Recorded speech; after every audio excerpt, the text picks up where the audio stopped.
Welcome. We are going Mussar Mondays, and we're doing a concise guide to the Mashava.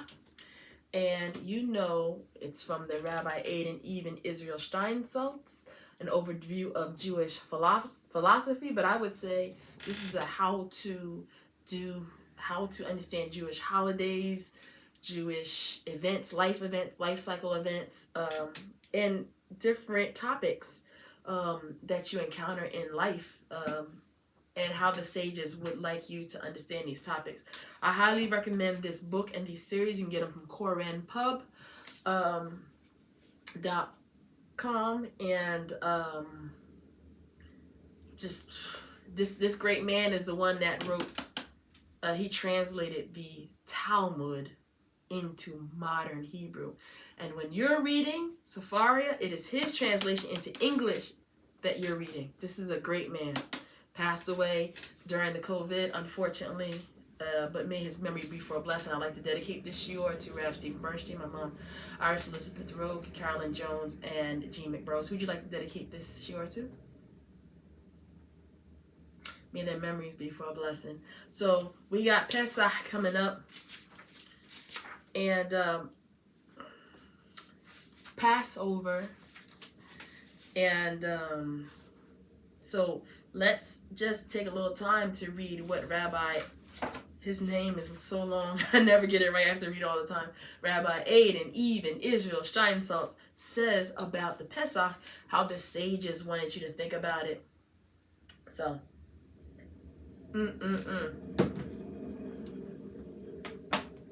No, last time we read for the holiday for Purim, and he didn't have nothing in here. Listen, you gotta read. If you have not, you gotta go read. Don't read. I mean, the Prince of Egypt was a nice cartoon and everything, but go on and pick up your Bible and read what's going on in Exodus. I mean, and read it with the Rashi commentary. I mean, it's something fierce when you see what the sages are saying for what's actually happening there. And if you are not privy to the Rashi commentary, I highly recommend Art Scroll Rashi commentary. Can you see it? This is Vayikra, but they make the Rashi commentary for every book in the Torah. So this is it's the Saperstein edition. Go for it and read what's going on in the background. It's amazing, from the astrologers, what they really know, how they're able to control nature. Maybe a little bit will be in here from that, but it's just amazing what's going on. More sci-fi. That's what I'm saying. The Prince of Egypt is good, but when you read the actual one, what happened and the way the sages understand the Hebrew to read, it's really sci-fi. And another one, I don't tell nobody, but my favorite Torah Parsha is Bilam. Oh, you talk about some sci-fi. Oh my goodness. Wow. Anyway, so let's get to what this wonderful rabbi has written. Egypt was the crucible in which the Jewish nation was formed. For many years, we were enslaved. He's saying we, but I ain't saying we. I'm just saying we because he said we. So he's talking to his Jewish people. I'm just putting up to God. He's talking to his Jewish people. So we, y'all Jews, were enslaved under harsh conditions. When God brought us out to eternal freedom, performing miracles and wonders that demonstrated to the entire world that He, the sole ruler, is the sole ruler. Each day we remember the Exodus from Egypt when reciting the Shema. Likewise, each Shabbat we cease our labor in memory of the Exodus. That's cool. We cease our labor in memory of the Exodus. While there are a great number of mitzvot and commandments that commemorate the miracles that occurred at that time, the Passover Seder is entirely focused on the Exodus. The whole family gathers together, and the tradition is passed from one generation to the next. On Seder night, when we tell the story of the Exodus from Egypt, Mitzrayim, it is proper to consider the straits Mitzarim from which we must emerge. In every generation, we eat matzah on this night, which strengthens our faith. We also refrain from eating chametz, or leaven, yeast, for the entire 7 days of Passover, 8 outside the land of Israel. We are wary of pride and the evil inclination symbolized by hametz. And we return to eating matzah, the simple food of faith. The evil inclination is the side of you that wants to do things that's away from God, things that's not right. Your good inclination is the part of you that wants to do the will of God, do right things, and they're always at war. You're good, wanting to do good, and you're wanting to do what you want to do is always clashing. That's what he's commenting on when he says evil inclination. Okay, so the first topic is the meaning of miracles. So although the Exodus took place thousands of years ago, it has significance for each one of us to this day. At the time of the Exodus, we received our spiritual eyes, namely the ability to perceive that the world does not consist only of what we sense in the physical plane. So in truth, the main purpose of the Exodus from Egypt was for us to have faith in the existence of miracles. Chiefly, this means recognizing the spiritual side of creation and knowing that creation is not merely which one sees with his eyes, nor that which he feels with his bodily senses. The physical matter that we see constitutes only the outer garment of true creation. What is true creation? It's the spiritual force behind the physical world. That comes from Rabbi Yeruham Levovitz from the Torah, from Exodus, page 95.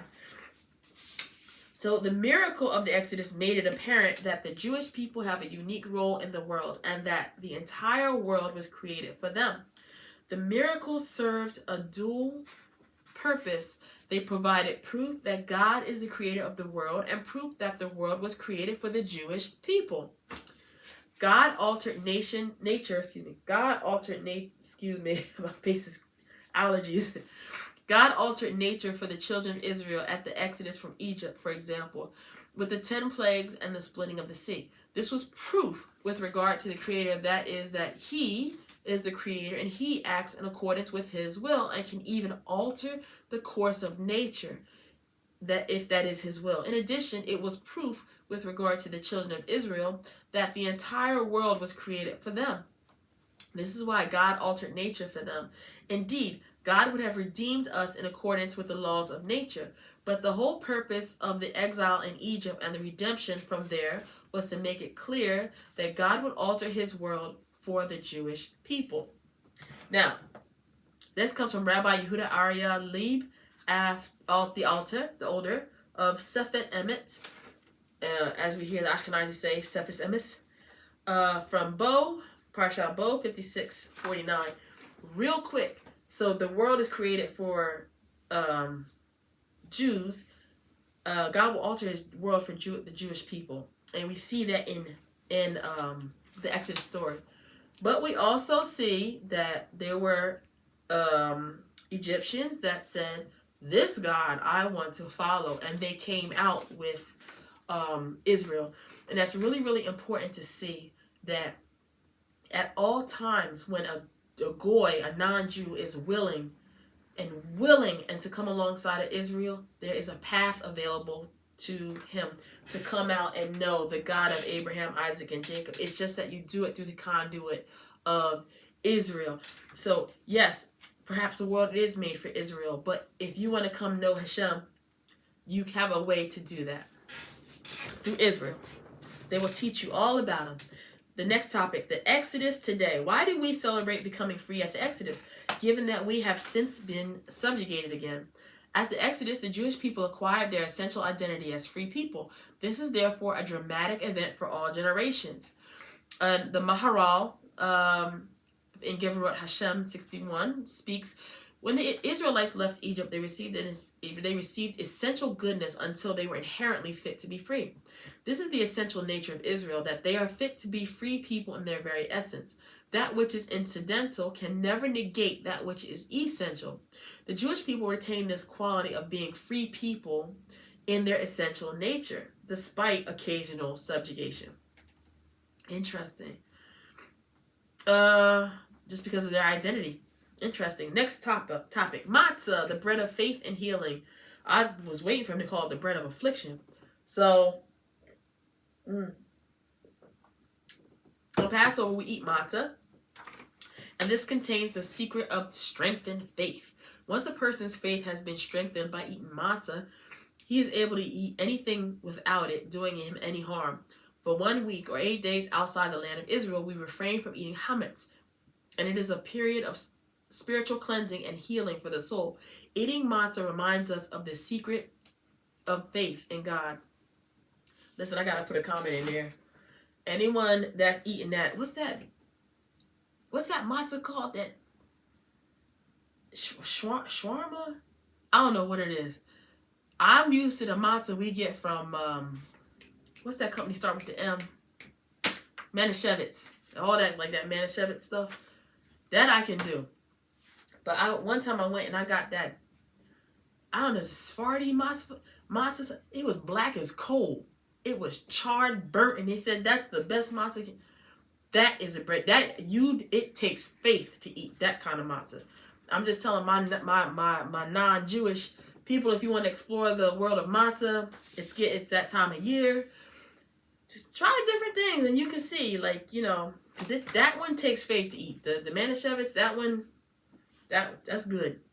But that black burnt up matzah that you get, that whatever that one was called, the Sephardi kind. Whoa! If you know what that is, please put that in the comments, because I don't know what that is. I just had it that one time, and I wish to never have that again. Okay. Let's see here. It is a mitzvah to eat matzah on Passover because it is a reminder for all future generations of the secret of faith. The sages explain this. At the time of the Exodus, the Jewish people also relinquished other errors, that is, idol worship, and they obtained the secret of faith, and the sages have explained this in secret. They explained this secret in numerous places. If chametz is seen in such a negative light, why in the temple do the priests bring the offering of the 2 loaves, which are chametz? So why are the showbread, why are they the challah with the yeast in it is the question. And on the festival of Shavuot, this is likened in the Feast of Weeks. This is likened to the case of the prince who was very sick and required medicine. We must consider the fact that on Passover, the Jewish people relinquished the bread that is called chametz, or yeast. And now on Shavuot, the Feast of Weeks, when they have merited to receive a much loftier bread that is the Torah, that's when it's said that Moshe went and received the Torah during the Feast of Weeks, which is bread for the soul. It is not proper that all chametz be nullified and out of sight on the Passover. Why is it not proper? That all the yeast be nullified and out of sight like on Passover. Why do we have this offering of chametz? This is comparable to a king who had one son who became sick one day, and the son desired to eat it. It was said the king's son must eat a specific medicinal food, and until he has done so, there are to be no other foods found in the palace. And this was carried out. Once the son had swallowed the remedy, the king said, from now on he may eat whatever he desires, for it cannot harm him. Interesting. The king's son represents the Jewish people. We get the nimshal from the mushal. We get the answer for the parable. The king's son represents the Jewish people who were in need of healing when they left Egypt. When the Jewish people left Egypt, they did not know the basis of the secret of faith. The Holy One, blessed be He, said, Israel must taste this remedy, and until they do, they must not have another food. Once they had eaten the matzah, which was the means to ascend, and to understand the secret of faith, the Holy One, blessed be He, said, from this point forward, they may eat chametz, or yeast, as it cannot harm them. That comes from the Zohar in chapter 2, verse 41a and 183b. Chametz, or yeast, the symbol of pride and the evil inclination. Remember, we said that evil inclination is a side of you that doesn't want to do what God says to do. They want to do what you want to do. Like when you get up and you just want to get right up and go about your business, instead of saying the Modah Ani, thanking the Lord that you are able to live another day. You just want to get up and go right away. That's the good side of you is like, nah, say the Modah Ani. And the other side of you is like, nah, just get up and go. Chametz is an allusion to to the evil inclination. Concealed within the commandment to search for hametz everywhere, burn it and nullify it, lies the answer to the question of how one should combat the evil inclination. It is known with regard to this prohibition that hametz continues an allusion to the evil inclination. One's good inclination must overpower his evil inclination. This alludes to the notion that just as we are commanded by Torah law to nullify the hametz in our hearts, the Torah commandment is you shall eliminate leaven. That's from Exodus chapter 12, verse 25. And this is interpreted to mean that one must mentally nullify all hametz in order to relinquish ownership of it. So too, we are obligated to nullify the evil inclination in our hearts so that it does not rule over us. And just as the tradition comes, the sages rule that it is not enough merely to mentally nullify hametz. We must also physically destroy it. So that is, in rabbinic law, it dictates to burn the hametz and to search our houses for in every hole and crack. So too are we obligated to search deep inside ourselves for evil thoughts. That comes from the Rabbeinu Bahya Ibn Halawa, from the Kad HaKemah, Pesach chapter 1. Excuse me for a second. I know there's a tradition of also going through your house, your cupboards with a feather to sweep out any hametz. If you are familiar with this, please put something down below. Hametz is different from matzah in that it rises. Excuse me. As a result, hametz symbolizes pride, whereas matzah symbolizes humility and self-abnegation. I don't think I ever seen that word before. Self-abnegation. Matzah reflects the real nature of things without any inflation of the truth. As it contains no leaven, matzah does not rise, expand, or become thicker or heavier after baking. Rather, it remains the same after baking as it was at the outset, without any expansion, and it comprises just the essential elements of flour and water kneaded together. By contrast, the hametz signifies an inflated image of one's true essence. This is not the case with regard to leaven. It expands within the dough, making it rise considerably. The dough appears large and substantial, having expanded and thickened on all sides. It's much larger than it was previously, and it expands in a way that signifies haughtiness. As its height increases gradually, and increased height indicates haughtiness. The puffed up hametz symbolizes pride, whereas matzah symbolizes self-nullification and humility. The Jewish people were commanded to eat matzah so that they would possess the attribute of complete self-nullification. That comes from the Rabbi Shneur Zalman of Liadi, Tzedor Im Derech Et Hayim, page 284. The next topic is called the fifth son.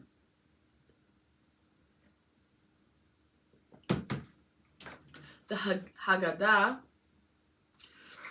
the little book you get for a Pesach that tells you how to how do you call that? Officiate the Seder ceremony. It's the little book you get on Pesach. It tells you everything you need to do to officiate the whole Pesach Seder. What you're supposed to say, what prayer is supposed to be said, who's supposed to do what, when, where. Pretty cool. Haggadah. The Haggadah describes 4 sons who represent the range of different types of Jewish people. There is the wise son, the wicked son, the simple son, and the son who does not know how to ask. There is a commandment to tell each one of them in a way that is right for him the story of the Exodus. But these 4 sons are all sitting at the Seder table, taking part in the Passover experience. Nowadays, a 5th type of Jew has emerged who does not even come to the Seder table. It's our duty to find Jews such as these and bring them closer to Judaism. The common denominator of the 4 sons, notwithstanding the differences between the 4 sons and their being opposites of one another, do they have something in common? Even the wicked son is present at the Seder.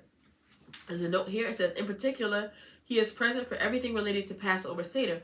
But this we can also refer to the entire Seder, the order of Torah and mitzvot. So he's present for doing the reading of the Torah, understanding the Torah, and doing the commandments. He encounters and lives with those who live the life of Torah and observance of the mitzvot, and it interests him. But nowadays we have this 5th son Sadly, there is another type of sun, particularly in our time when darkness abounds. And darkness is another way to say living life without Torah. The son who cannot be found at the Seder table, the Seder at all. He does not ask questions because he has no sense of connection to Torah and mitzvah or to the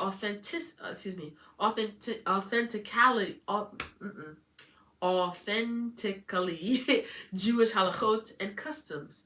He does not know about the existence of this service, as the Seder is ascribed to the wicked son. So the Passover Seder, the Exodus, and the receiving of the Torah, he doesn't know any of this. And I have to do a shout out. This seems to be a comment coming straight from Rabbi Adin, even Israel Steinsaltz himself, and that's why he made this series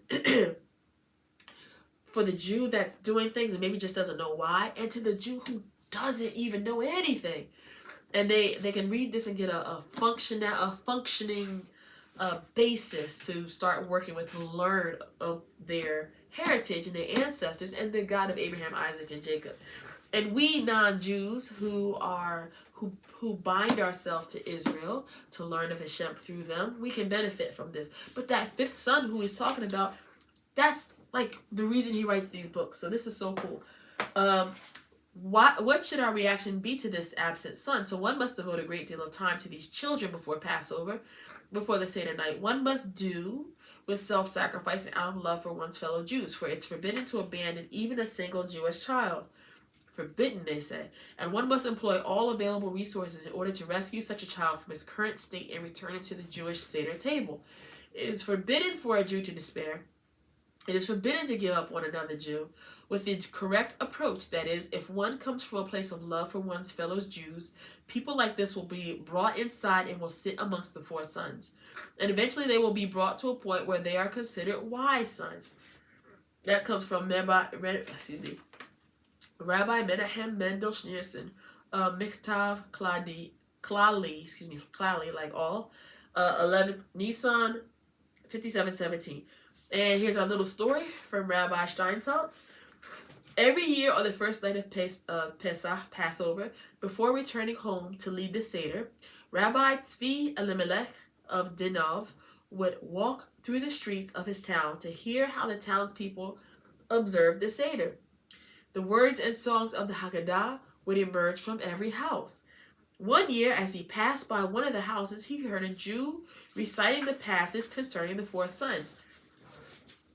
Each time the Jew said the word one, as in one is wise and one is wicked, he cried out loudly with intention, like the recitation of the Shema when we hear, "Hear, O Israel, the Lord is one." Standing outside, the saintly man said in wonder, "This Jew has formed a prayer out of all four sons, including the wicked son, as holy as the Shema." All right, let me translate that. So when you say the Shema, and you say, "Hear, O Israel, Lord our God, the Lord is our God, the Lord our God is one." I know I'm messing up, but when you say the Lord is one, in Hebrew, the word for one is ahad. And to emphasize that the Lord is one, like how we would say one in English, in Hebrew you say ahad, ahad, and that D need to like, that's how you know.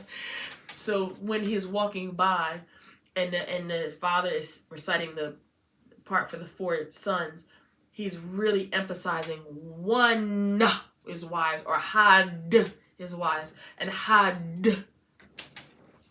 All right, so each Passover, here's our little quotes now.